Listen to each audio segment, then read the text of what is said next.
जय श्री राम। हर हर महादेव। मित्रों, सावन के महीने में शिव पुराण की कथा को सुनना, इसे पढ़ना और बोलना, ये सब अत्यंत लाभकारी होता है। शिव पुराण की कथा को आगे बढ़ाते हुए मैं इस वीडियो में ब्रह्मा जी और नारद जी के सृष्टि वर्णन के बाद अब उनके भगवान शिव के अन्य कई रूपों के विषय में चर्चा करूंगा। इस वीडियो में पापी गुणनिधि की कथा को बताते हुए सूत जी कहते हैं, हे ऋषियों, तत्पश्चात नारद जी ने विनय पूर्वक प्रणाम किया और ब्रह्मा जी से पूछा, हे भगवान शंकर कैलाश पर कब गए और महात्मा कुबेर से उनकी मित्रता कहाँ और कैसे हुई? प्रभु शिव जी कैलाश पर क्या करते हैं? कृपा कर मुझे बताइए। इसे सुनने के लिए मैं अत्यंत उत्सुक हूँ। ब्रह्मा जी बोले, हे नारद जी, मैं तुम्हें चंद्रमौली भगवान शिव के विषय में बताता हूँ। काम्पिल्य नगर में यज्ञदत्त दीक्षित नामक एक ब्राह्मण रहते थे, जो अत्यंत प्रसिद्ध थे। वे यज्ञ विद्या में बड़े पारंगत थे। उनका गुणनिधि नामक एक 8 वर्षीय पुत्र था।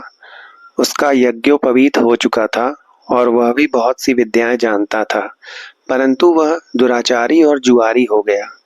वो हर वक्त जुआ खेलता कूदता रहता तथा गाना बजाने वालों के साथी हो गया था। माता के बहुत कहने पर भी वह पिता के समीप नहीं जाता था और उनकी किसी आज्ञा को नहीं मानता था। उसके पिता घर के कार्यों तथा दीक्षा आदि देने में लगे रहते थे। जब घर पर आकर अपनी पत्नी से गुणनिधि के बारे में पूछते तो वो झूठ कह देती कि वो कहीं स्नान करने या देवताओं का पूजन करने गया है। केवल एक ही पुत्र होने के कारण वो अपने पुत्र की कमियों को छुपाती रहती थी। उन्होंने अपने पुत्र का विवाह भी करा दिया। माता नित्य अपने पुत्र को समझाती थी। वो उसे ये भी समझाती थी कि तुम्हारी बुरी आदतों के बारे में तुम्हारे पिता को पता चल गया तो वे क्रोध के आवेश में हम दोनों को मार देंगे।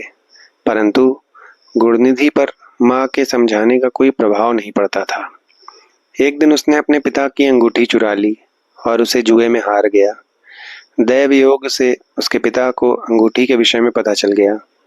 जब उन्होंने अंगूठी जुआरी के हाथ में देखी और उससे पूछा तो जुआरी ने कहा, मैंने कोई चोरी नहीं की है, अंगूठी मुझे तुम्हारे पुत्र ने दी है। यही नहीं बल्कि उसने और जुआरियों को भी बहुत सारा धन ले जाकर दिया है। परंतु आश्चर्य तो ये है कि तुम जैसे पंडित भी अपने पुत्र के लक्षणों को नहीं जान पाए। ये सारी बातें सुनकर पंडित दीक्षित का सिर शर्म से झुक गया। वे सिर झुकाकर और अपना मुंह ढककर अपने घर की ओर चल दिए। घर पहुंचकर गुस्से में उन्होंने अपनी पत्नी को पुकारा। अपनी पत्नी से उन्होंने पूछा, तेरा लाडला पुत्र कहाँ गया? मेरी अंगूठी जो मैंने सुबह तुम्हें दी थी वो कहाँ है? मुझे जल्दी से दो। पंडित की पत्नी ने फिर झूठ बोल दिया, मुझे स्मरण नहीं है कि वो कहाँ है। अब वो दीक्षित को और क्रोध आ गया। वे अपने पत्नी से बोले, तू बड़ी सत्यवादिनी है, इसलिए मैं जब भी गुणनिधि के बारे में पूछता हूँ तब मुझे अपनी बातों से बहला देती है। ये कहकर दीक्षित जी घर के अन्य सामानों को ढूंढने लगे, किंतु उन्हें कोई वस्तु न मिली, क्योंकि वे सब वस्तुएं गुणनिधि जुए में हार चुका था। क्रोध में आकर पंडित जी ने अपनी पत्नी और पुत्र को घर से निकाल दिया और दूसरा विवाह कर लिया। ब्रह्मा जी बोले, हे नारद, जब ये समाचार गुणनिधि को मिला तो उसे अपने भविष्य की चिंता हुई। वो कई दिनों तक भूखा प्यासा भटकता रहा। एक दिन भूख प्यास से व्याकुल वो एक शिव मंदिर के पास जा बैठा। एक शिव भक्त अपने परिवार सहित शिव पूजन के लिए विविध सामग्री लेकर वहां आया था। उसने परिवार सहित भगवान शिव का विधि विधान से पूजन किया और नाना प्रकार के पकवान शिवलिंग पर चढ़ाए। पूजा के बाद वे लोग वहां से चले गए तो गुणनिधि ने भूख से मजबूर होकर उस भोग को चोरी करने का विचार किया और मंदिर में चला गया। उस समय अंधेरा हो चुका था, इसलिए उसने अपने वस्त्र को जलाकर उजाला किया। ये मानो उसने भगवान शिव के सम्मुख दीप जलाकर दीप दान किया था। जैसे ही वह सब भोग उठाकर भागने लगा, उसके पैरों की धमक से लोगों को पता चल गया कि उसने मंदिर में चोरी की है। तभी उसे पकड़ने के लिए दौड़े और उसका पीछा करने लगे। नगर के लोगों ने उसे खूब मारा। उनकी मार को उसका भूखा शरीर सहन नहीं कर सका। उसके प्राण पखेरु उड़ गए। उसके कुकर्मों के कारण यमदूत उसको बांध कर ले जा रहे थे।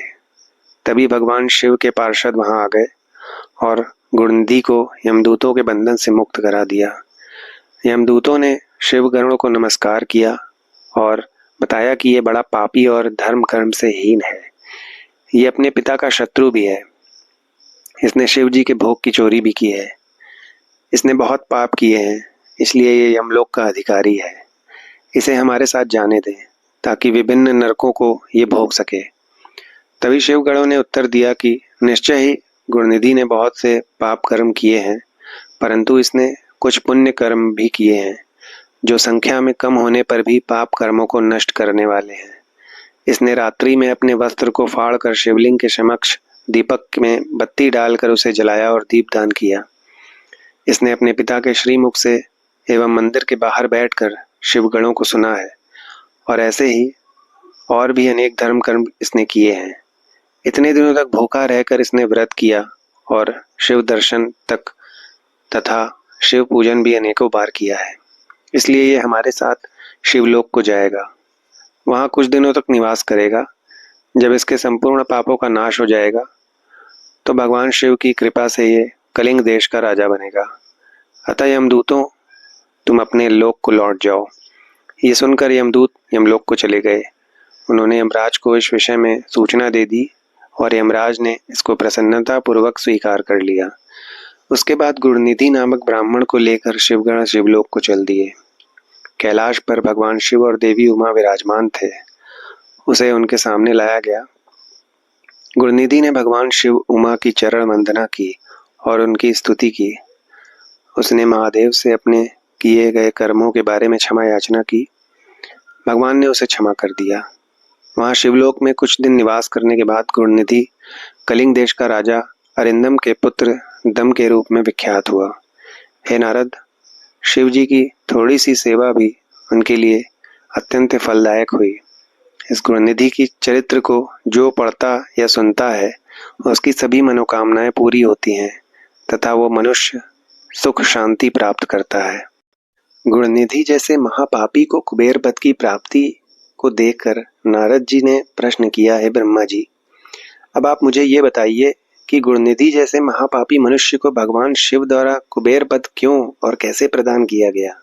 हे प्रभु, कृपा कर इस कथा को भी बताइए।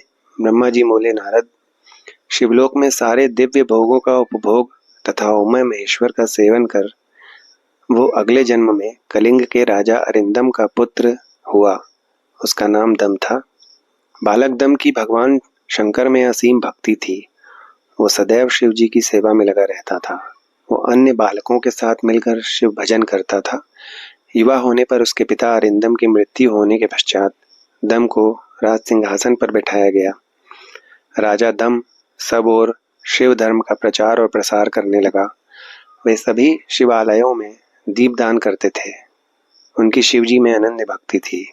उन्होंने अपने राज्य में रहने वाले सभी ग्राम अध्यक्षों को ये आज्ञा दी थी कि शिव मंदिर में दीपदान करना सबके लिए अनिवार्य है। अपने गांव के आसपास जितने शिवालय हैं वहां सदा दीप जलाना चाहिए। राजा दम ने आजीवन शिव धर्म का पालन किया। इस तरह वे बड़े धर्मात्मा कहलाए। उन्होंने शिवालयों में बहुत से दीप जलवाए। इसके फलस्वरूप वे दीपों की प्रभा के आश्रय हो मृत्यु प्रांत अलका कुमारी के स्वामी बने। ब्रह्मा जी बोले, नारद, भगवान शिव का पूजन व उपासना महान फल देने वाला है। दीक्षित के पुत्र गुणनिधि ने, जो पूर्ण अधर्मी था, भगवान शिव की कृपा पाकर दिक्पाल का पद पा लिया था। अब मैं तुम्हें उसकी भगवान शिव के साथ मित्रता के विषय में बताता हूँ। नारद, बहुत पहले की बात है। मेरे मानस पुत्र विश्रुवा का जन्म हुआ और विश्रुवा के पुत्र कुबेर हुए। उन्होंने पूर्व काल में बहुत कठोर तप किया। उन्होंने विश्वकर्मा द्वारा रचित अलकापुरी का उपभोग किया। मेघवाहन कल्प के आरंभ पर होने पर वे कुबेर के रूप में घोर तप करने लगे। वे भगवान शिव द्वारा प्रकाशित काशीपुरी में गए और अपने मन के रत्नमय दीपों से 11 रुद्रों को उद्बोधित कर वे तन्मयता से शिव जी के ध्यान में मग्न होकर निश्चल भाव से उनकी उपासना करने लगे। वहां उन्होंने शिवलिंग की प्रतिष्ठा की, उत्तम पुष्पों द्वारा शिवलिंग का पूजन किया। कुबेर पूरे मन से तप में लगे थे। उनके पूरे शरीर में केवल हड्डियों का ढांचा और चमड़ी ही बची थी। इस प्रकार उन्होंने 10,000 वर्षों तक तपस्या की। उसके बाद भगवान शिव अपनी दिव्य शक्ति उमा के भव्य रूप के साथ कुबेर के पास आए। अलकापति कुबेर मन को एकाग्र कर शिवलिंग के सामने तपस्या में लीन थे। भगवान शिव ने कहा, अलकापते, मैं तुम्हारी भक्ति और तपस्या से प्रसन्न हूँ। तुम मुझसे अपनी इच्छानुसार वर मांग सकते हो। यह सुनकर जैसे ही कुबेर ने आंखें खोली तो उन्हें अपने सामने भगवान नीलकंठ खड़े दिखाई दिए। उनका तेज सूर्य के समान था। उनके मस्तक पर चंद्रमा अपनी चांदनी बिखेर रहा था। उनके तेज से कुबेर की आंखें चौंधिया गईं। उसके बाद उन्होंने अपनी आंखें बंद कर ली। वे भगवान शिव से बोले, भगवान, मेरे नेत्रों को वो शक्ति दीजिए जिससे मैं आपके चरणारविंदों का दर्शन कर सकूं। कुबेर की बात सुनकर भगवान शिव ने अपनी हथेली से कुबेर को स्पर्श कर देखने की शक्ति प्रदान की। दिव्य दृष्टि प्राप्त होने पर वे आंखें फाड़ फाड़ कर देवी उमा की ओर देखने लगे। वे सोचने लगे कि भगवान शिव के साथ ये सर्वांग सुंदरी कौन है। इसने ऐसा कौन सा तप किया है जो इसे भगवान शिव की कृपा से उनका सामीप्य, रूप और सौभाग्य प्राप्त हुआ है। वे देवी उमा को निरंतर देखते जा रहे थे। देवी को घूरने के कारण उनकी बाई आंख फूट गई। शिव जी ने उमा से कहा, उमे, ये तुम्हारा पुत्र है। यह तुम्हें क्रूर दृष्टि से नहीं देख रहा है। यह तुम्हारे तप बल को जानने की कोशिश कर रहा है। फिर भगवान शिव ने कुबेर से कहा, मैं तुम्हारी तपस्या से बहुत प्रसन्न हूँ। मैं तुम्हें वर देता हूँ कि तुम समस्त निधियों और गुह्य शक्तियों के स्वामी हो जाओ। सुव्रतों, यक्षों और किन्नरों के अधिपति होकर धन के दाता बनो। मेरी तुमसे सदा मित्रता रहेगी और मैं तुम्हारे पास सदा निवास करूंगा, अर्थात तुम्हारे स्थान अलकापुरी के पास ही मैं निवास करूंगा। कुबेर, अब तुम अपनी माता उमा के चरणों में प्रणाम करो। यही तुम्हारी माता है। ब्रह्मा जी कहते हैं, नारद, इस प्रकार भगवान शिव ने देवी से कहा, हे देवी, यह आपके पुत्र के समान है। इस पर अपनी कृपा करो। ये सुनकर उमा देवी बोली, वत्स, तुम्हारी भगवान शिव में सदैव निर्मल भक्ति बनी रहे। बाई आंख फूट जाने पर तुम एक ही पिंगल नेत्र से युक्त रहो। महादेव जी ने जो वर तुम्हें प्रदान किए हैं वे सुलभ हैं। मेरे रूप से ईर्ष्या के कारण तुम कुबेर नाम से प्रसिद्ध हो गए। कुबेर को वर देकर भगवान शिव और देवी उमा अपने धाम को चले गए। इस प्रकार भगवान शिव और कुबेर में मित्रता हुई और वे अलकापुरी के निकट कैलाश पर्वत पर निवास करने लगे। नारद जी ने कहा, ब्रह्मा जी, आप धन्य हैं। आपने मुझ पर कृपा कर मुझे इस अमृत कथा के बारे में बताया। निश्चय ही शिव भक्ति दुखों को दूर कर समस्त दुख दूर करके सुखों को प्रदान करने वाली है। धन्यवाद मित्रों। अगर आपको ये शिव कथा अच्छी लगी हो तो इस वीडियो को लाइक करिएगा, चैनल को सब्सक्राइब एवं शेयर करिएगा। धन्यवाद।